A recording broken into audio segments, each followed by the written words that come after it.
Hello friends, I hope you are extremely well and doing your work well। तो आज मैं आपको physical reporting इन NITJ all details बताने वाला हूँ।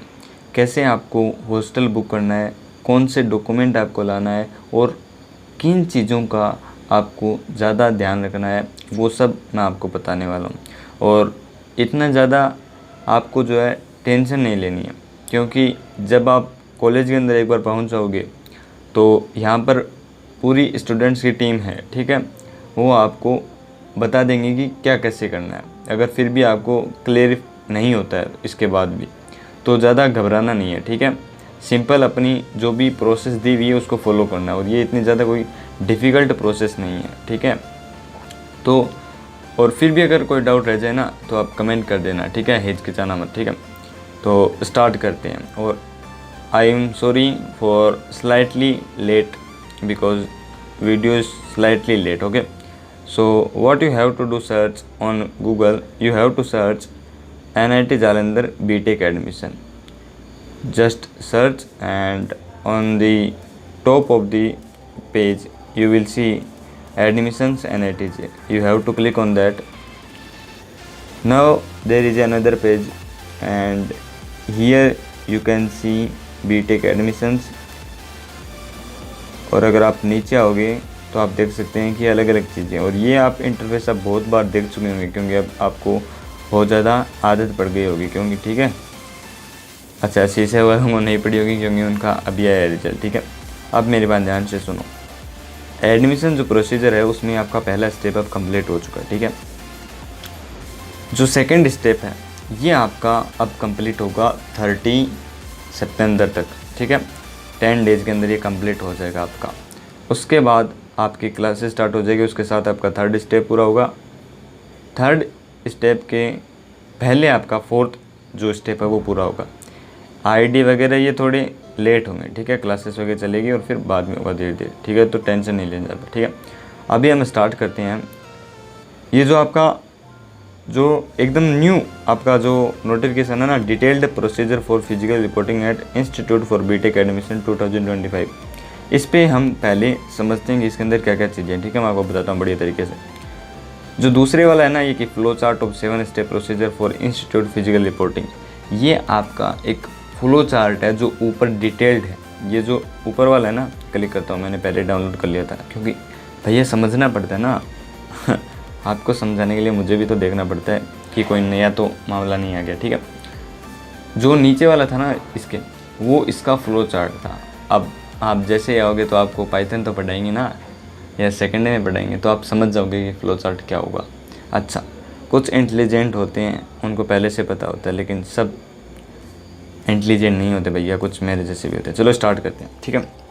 तो physical reporting at the institution on 25 से आपकी चलेगी 26 तक 2 दिन, और फिर 28 से 29, ठीक है। टाइमिंग आपकी दे रखी है आपको 10 AM to 5:30 PM, ठीक है। अब देखो जो नोट के अंदर बुक्स के अंदर लिखा हुआ है उसे देखो। Step 1 to 3 will be completed online by the candidates before reporting physically at the institute. जो आपके 1 से 3 तक स्टेप होंगे वो आपके ऑनलाइन कंप्लीट होंगे। 3 से 7 आपके ऑफलाइन होंगे, जब भी आपको बुलाया जाएगा 25, 26 और 28, 29, ठीक है। अब ज़्यादा टेंशन नहीं लेनी है, ठीक है। आपको यहाँ पे पूरी टीम लगी हुई है, बताएंगे आपको सब कुछ। अभी देखो पहला स्टेप आपका ऑनलाइन रजिस्ट्रेशन, जो आपका होगा 21 अगस्त को। इसमें क्या करना होगा, आपको लिंक प्रोवाइड की जाएगी। आपको क्या करना है, एक तो देखो हर 2 घंटे 3 घंटे के बाद आपको चेक करना है वेबसाइट को। अब ऐसा नहीं है कि आप मोबाइल नहीं चलाते हैं, आप मोबाइल तो चलाते हैं, क्योंकि आपके फुल कोई टेंशन नहीं है अभी पढ़ने वाले ही। तो अब आपको हर 2 से 3 घंटे में चेक करना है वेबसाइट को कि कोई नया चीज़ तो नहीं है। वेबसाइट को विजिट करोगे, उस पर लॉगिन करोगे विथ फॉलोइंग डिटेल्स। आपको डिटेल्स दी हुई होगी। URL है, यूज़र नेम आपका होगा JEE एप्लीकेशन नंबर, और पासवर्ड आपका इस फॉर्मेट में आपको डेट ऑफ बर्थ डालनी है। फिर जैसे आप रजिस्ट्रेशन फॉर्म भरोगे, और उसके साथ आपको जो ये फ़ोटोग्राफ है ये आपको अपलोड करना होगा। एक बात और ध्यान रखना, जो भी आप डॉक्यूमेंट्स अपलोड करोगे वेबसाइट पे, उनकी साइज़ क्राइटेरिया आपको दिया होगा, तो आपको ज़्यादा से ज़्यादा उनको कंप्रेस्ड साइज़ में रखना है ताकि आप एकदम फास्ट स्पीड के साथ काम कर पाओ। ठीक है, जब हॉस्टल अलॉटमेंट होगा तो आपको एकदम फास्ट स्पीड के साथ काम करना होगा, अदरवाइज़ आपको BH1 और BH2 बुक हो जाएंगे। ठीक है, BH5 मिल जाएगा आपको। हम भी BH5 में थे, ऐसा कुछ नहीं है कि BH1 में टॉपर है BH2 में टॉपर है, नहीं, सब में एक जैसे। ठीक है, वो आपकी चॉइस है, कोई दिक्कत वाली बात नहीं है। मैं कह रहा हूँ कि कंप्रेस्ड रखना ताकि जल्दी हो जाए। Third, candidates can fill their choice of date of physical reporting and an online token will be generated for the same on first come first serve basis. ठीक है, अब एक बात ध्यान रखो, जो जितना जल्दी वेबसाइट पे जाएगा उतना जल्दी वो अपना टोकन बुक कर पाएगा, और जितना जल्दी उसका टोकन बुक हो जाएगा ना, जैसे मान लो 300 टोकन होंगे, तो अगर आपका टोकन मान लो 100 है, तो आपने जिस दिन आपने डेट चॉइस की है फिजिकल रिपोर्टिंग की, उस दिन आपका 100 स्टूडेंट के बाद आपका नंबर आएगा, और तब आपका काम पूरा होगा, वेरिफिकेशन वगैरह। वहाँ से फिर आप आओगे हॉस्टल में आओगे, हॉस्टल पे आपका थोड़ा बहुत वेरिफिकेशन होगा, डॉक्यूमेंट मांगेंगे आपसे थोड़ा बहुत, फिर आप सामान लाओगे, तो आपको पूरा दिन लग जाएगा। तो जितना जल्दी टोकन आपका जनरेट होगा उतना जल्दी आप आसानी से यहाँ पे सेटल हो पाओगे उसी दिन। ठीक है, तो ये बात ध्यान रखनी है, चेक करते रहना बार बार, चेक चेक चेक। एंड अगर आपका टोकन मान लो 150 से नीचे हुआ ना, तो आपका काम बन जाएगा 2 बजे से पहले पहले। तो ये आपका फर्स्ट स्टेप होगा, डॉक्यूमेंट्स आपको अपलोड करने होंगे, ऑनलाइन रजिस्ट्रेशन करना होगा। ठीक है, अभी डॉक्यूमेंट का नहीं बोला है, शायद नहीं बोला है, डॉक्यूमेंट सेकंड से स्टार्ट होंगे। ठीक है, अभी आता है आपका पहला डॉक्यूमेंट इमेज के बाद वेरिफिकेशन ऑफ इनकम सर्टिफिकेट। तो देखो भैया, जो मेरे जैसे हैं उनको थोड़ा फ़ी वेवियर चाहिए, तो उनको मैं बता दूं कि आपका इनकम सर्टिफिकेट जो है वो बना हुआ होना चाहिए, और उसके ऊपर issuing authority for claiming tuition fee waiver के साइन होनी चाहिए, otherwise they will give you time of 1 month and you have to complete this process. I have faced this problem 2 times, first in the first year and second times in second year also, because क्योंकि मेरा जो तहसीलदार है ना चूरू का, वो थोड़ा अलग सा स्ट्रिक्ट है। मुझे वैसे पसंद नहीं है गवर्नमेंट कुछ भी कहो चाहे, ठीक है, मैं पसंद नहीं करता, तो उसने थोड़ा क्या स्ट्रिक्ट मामला था, उसने साइन नहीं किया। अब मैं आपको थोड़ी लिस्ट दिखाता हूँ कि जो इश्यूइंग अथॉरिटी है ना, इसकी लिस्ट किस स्टेट के लिए कैसी है। मुझे बैक जाना पड़ेगा, आपको अगर देखनी है तो आपको क्या करना है, आपको सर्च करना है, क्या सर्च करना है, NITJ इश्यूइंग अथॉरिटी। ऐसे जैसे सर्च करोगे तो आपके सामने ऊपर ही ऊपर एक PDF आएगा। जैसे मैंने सर्च किया तो मेरे सामने एक PDF आया, ये, इसको मैं जैसे क्लिक करूँगा तो ये जैसे ही खुलेगा तो इसके अंदर आपको एक लिस्ट दी हुई होगी। जैसे मान लो मान लो जैसे मान लो आप दिल्ली से बिलोंग करते हैं, तो आपके SDM of government of NCT of Delhi के साइन होने चाहिए। जैसे मैं राजस्थान से बिलोंग करता हूँ तो तहसीलदार के साइन होने चाहिए, लेकिन हमारा जो तहसीलदार है वो थोड़ा अलग है। अब मैं कुछ कहना नहीं चाहता, चलो छोड़ो, ठीक है, अब काम की बात करते हैं। ठीक है, किसी भी स्टेट के हो, आपके जो भी अथॉरिटी लिखी हुई है उसके साइन होने चाहिए, otherwise they will send you again, okay, they will give you time of 1 month and you have to complete this process. So let's go to back again that page. हम यहाँ पे थे, चलते हैं वापस। तो वो साइन होने चाहिए, ठीक है, बहुत इम्पोर्टेंट स्टेप है ये, जिनको फ़ी वेवर चाहिए, अदरवाइज़ एक टेंशन और पल जाएगी आपके। अगर आपको फ़ी वेवर नहीं चाहिए तो आपको जाना है सीधे स्टेप 3 पे। स्टेप 3 पे आपको क्या करना है, आपको बैलेंस फ़ी पे करनी होगी। मान लो आपकी इनकम अगर रेंज में है, ठीक है, 75,000 को एक्सेड नहीं कर रही है, तो आपको कुछ नहीं भरना पड़ेगा। जैसे मेरी OBC थी तो मेरी बिलो 1 लाख थी, तो मुझे नहीं भरना पड़ा कुछ भी, मुझे केवल हॉस्टल का चार्ज भरना पड़ता है। हॉस्टल फ़ी होती है आपकी 35,500, वो आपको भरना पड़ेगा, सबको भरना पड़ेगा। और वो जैसे ही आप भरोगे तो आपको एक स्लिप जनरेट होगी, वो स्लिप आपको लेनी है, उसको रखना है। और जो प्रोविज़नल एडमिशन लेटर जनरेट होगा उसको भी आपको रखना है। जितने भी आपको स्लिप जनरेट होगी उन सबको आपको रखना है। और इसमें एकदम बढ़िया तरीके से साफ साफ शब्दों में लिखा हुआ है, वो आपको रखना है डॉक्यूमेंट, ठीक है, जो जनरेट होगा। और जो हॉस्टल फ़ी होगी और जो मेस फी एडवांस फ़ी नेम जाएगी वो दोनों एक ही चीज़ है, ठीक है। जैसे आप मेस एडवांस फ़ी भरोगे वही आपका हॉस्टल का फ़ी है, ठीक है। उसके आप रिसिप्ट रखोगे जनरेट, ठीक है, वो आप प्रिंट निकलवाओगे। अब नोट क्या है, नोट इधर देखो, for hostellers mess will be deposit online after completion of remaining steps, note that there will be an option to pay for made advance pay. अच्छा, एक बात ध्यान से सुनो, जो आपका ये थर्ड है ना, थर्ड स्टेप, इसमें आपको हॉस्टल फ़ी नहीं भरनी है। जो मेस एडवांस फ़ी है इसका अलग नोटिफिकेशन आएगा, जहाँ पर मैं ये नोटिफिकेशन खोला था वहाँ पर अलग नोटिफिकेशन आएगा, मेस एडवांस फ़ी पेमेंट, वहाँ से आपको भरनी है, यहाँ से मत भरना, ठीक है, मत भरना, ठीक है, वहाँ से भरना, ठीक है। अब अरे अगर कोई आवाज़ आए ना तो इग्नोर करना, क्योंकि मैं हॉस्टल में हूँ, ठीक है। फिर यहाँ पर आपको कोई फ़ीस नहीं भरनी। अगर आपकी इनकम बहुत ज़्यादा है, आपके पास बहुत पैसे ज़्यादा है, ठीक है, मतलब आपकी रेंज ज़्यादा है इनकम की, तो आपको यहाँ पे थोड़ा बहुत भरना पड़ सकता है, वो आप फ़ीस स्ट्रक्चर में जाकर देख सकते हैं। अदरवाइज़ आपको यहाँ पे कुछ नहीं भरना है। हॉस्टल के लिए अलग से नोटिफिकेशन आएगा। नोट पढ़ लेते हैं। The fee structure for BTech programme for the academic year is available on the website, मैंने आपको पहले बताया, वहाँ से आप देख सकते हैं। और ये एक सेकंड स्टेप दिया हुआ है कि जिनके ज़्यादा रुपए आ गए हैं, जोसा से 75,000 गए हैं आपके, तो वो जो पैसे हैं वो आपको जो है लगभग जनवरी में, जैसे आपका सेकंड सेम होगा, सेकंड सेम में आपको वापस मिल जाएंगे आपको, ठीक है, उनकी टेंशन नहीं लेनी है, वो आपके वापस आ जाएंगे अगर बचेंगे तो, ठीक है। ये आपका था थर्ड स्टेप ऑनलाइन। अभी हम बात करते हैं कॉलेज में आने के बाद, फोर्थ स्टेप में आप आ जाओगे कॉलेज, ठीक है। अब जो ऑनलाइन रजिस्ट्रेशन होगा ना, उसमें आपको कुछ डॉक्यूमेंट मांगेंगे तो आपको अपलोड करने होंगे, ठीक है। और कौन से डॉक्यूमेंट फिजिकल रिपोर्टिंग में लाने होंगे वो मैं आपको बताऊंगा।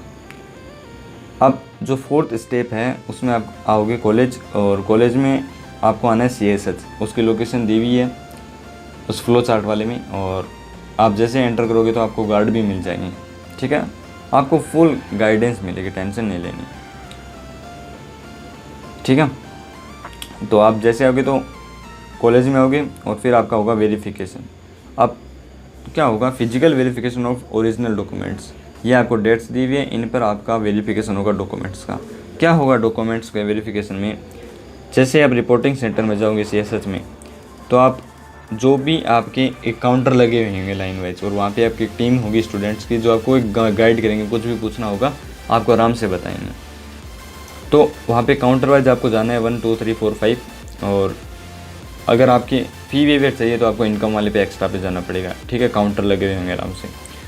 क्या करना है, एक तो रजिस्ट्रेशन फॉर्म देना, आपने जो भी डाउनलोड किया है साइन होने चाहिए उस पर आपके, बैलेंस भी आपने जो भी रिसिप्ट आपने जमा की थी हॉस्टल फी की वो सब आपको रिसिप्ट उसके साथ देनी है।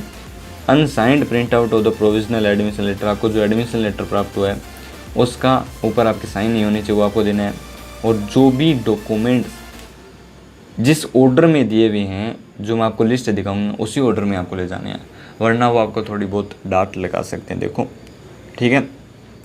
आपको जितना ज़्यादा हो आपको काम एकदम ढंग से करना है ताकि आपकी प्रोसेस सही हो जाए, आपको जिग जैग नहीं हो बार बार। वो लिस्ट मैं आपको दिखाऊंगा, ये प्रोसेस होगी आपकी यहाँ पर आने के बाद। जैसे ही वहाँ पे जाओगे तो उन्हीं लाइन्स, जो काउंटर की लाइन होगी उसी में आपको एक प्रोविजनल एडमिशन लेटर जनरेट होगा, वो आपको दे दिया जाएगा। वहाँ से आप आओगे और हॉस्टल में आके थोड़े बहुत डॉक्यूमेंट दोगे, उन डॉक्यूमेंट से आपको मिलेगा हॉस्टल, और फिर आप हो जाओगे सेटल, फिर आप बन जाओगे NITJ, ठीक है। ये आपकी 6 स्टेप प्रोसेस है। 7 स्टेप में आपको हॉस्टल अलॉटमेंट होता है जो पहले ही हो जाएगा ऑनलाइन, ठीक है। कुछ पॉइंट्स हैं यहाँ पे, ये आपको CSH की लोकेशन दी हुई है, कुछ पॉइंट्स हैं वो अगर आप पढ़ना चाहो तो देख सकते हो, ठीक है। ये 300 टोकन्स वाली बात मैंने आपको बता दी है कि जितना जल्दी भैया जागोगे उतना जल्दी आपका फ़ायदा रहेगा, ठीक है। अदरवाइज़ आपको वेट करना पड़ेगा बहुत ज़्यादा, क्योंकि बच्चे बहुत शातिर होते हैं यहाँ पे। और क्लासेज का आपको नोटिफिकेशन आई गई है कि क्लासेज आपकी 1 सितंबर से होगी, और 22 सितंबर और 23 सितंबर से आपके मिड सेम हो जाएंगे, थोड़ा ख्याल रखिएगा अपना, ठीक है। अब चलते हैं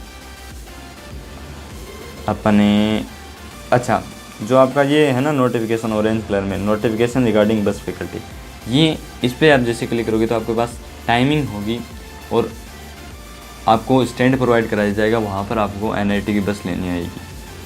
तो जहाँ कहीं भी होंगे उस स्टैंड पे अगर पहुँच जाते हैं तो एनआईटी की बस से आप आ सकते हैं आराम से। उसके साथ एक दो स्टूडेंट्स भी होंगे, ठीक है। हॉस्टल अलॉटमेंट आपको प्रोसेस जल्द ही शेयर कर दी जाएगी। उसमें आपको क्या करना होगा, आपको डॉक्यूमेंट की लिस्ट, थोड़ी बहुत डॉक्यूमेंट अपलोड करने होंगे, थोड़ी बहुत उसमें फॉर्म फिल करने होंगे। फिर आपको क्या करना होगा, हॉस्टल चूज करना होगा। तो हॉस्टल आपके पास BH1 होता है, BH2 होता है, BH5 होता है। BH1 और BH2 में आपके पास चार के 4 गाइज जो हैं एक रूम में रहते हैं, और हॉस्टल 5 में 2 लड़के एक साथ रहते हैं। तो 4 वाले का जो रूम है थोड़ा बड़ा होता है और 5 वाले का रूम थोड़ा छोटा होता है, ठीक है। वो आपकी चॉइस है कि आप कितने कंफर्ट में रहते हैं अन्य लोगों के साथ, अपने हिसाब से आप ज्वाइन कर सकते हैं, ठीक है। वो ऑनलाइन ही चूज़ होगा, ठीक है। ऑफलाइन भी कर सकते हैं, ऑफलाइन आपको ज़्यादातर फिर 5 मिलेगा, ठीक है, ठीक है। अब हम देखते हैं कि list of documents to be submitted at time of physical reporting. Click करोगे, जैसे ही मैंने क्लिक किया तो मेरे सामने कुछ नहीं आया। क्यों नहीं आया? ओहो, डाउनलोड है। चलो, रिवाइज्ड लिस्ट ऑफ डॉक्यूमेंट्स देखते हैं। पहला आपका डॉक्यूमेंट है provisional seat allotment letter from JoSAA. जो आपका लास्ट सीट अलॉटमेंट हुआ था उसका आपका, और जो भी उसके ऊपर लिखा हुआ होगा प्रोविजनल सीट अलॉटमेंट लेटर, वो आपको कंपलसरी होगा, requirement all candidates. JEE main admit card compulsory all candidates. JEE main scored card compulsory all candidates. Age proof मतलब क्लास 10 सर्टिफिकेट जिसमें आपकी डेट ऑफ बर्थ हो, ठीक है, रूट। एंड रिक्वायरमेंट है ओरिजिनल में होना चाहिए ऑल कैंडिडेट्स को। 12th मार्कशीट होनी चाहिए। अगर आपने इम्प्रूवमेंट के साथ किया, मतलब आपके मान लो 12th में 75 से कम आए, फिर आपने वापस से दिए, बहुत सारे ऐसे यहाँ पे ठीक है, मिल जाते हैं। तो आपको जो इम्प्रूवमेंट वाली वेबसाइट है वो लानी है, मतलब मार्कशीट है वो लानी है। वेबसाइट आप कहाँ पे लाओगे अभी यार, मैं भी अजीब आदमी। चलो, फिर 6th आपको है लाना है valid category certificate for SC ST OBC। जो भी आपका सेंट्रल का जो भी आपका कैटेगरी सर्टिफिकेट है वो आपको लाना है, ठीक है। इशूड होना चाहिए आफ्टर 1 अप्रैल, क्योंकि वो बहुत नेसेसरी थिंग है, ठीक है।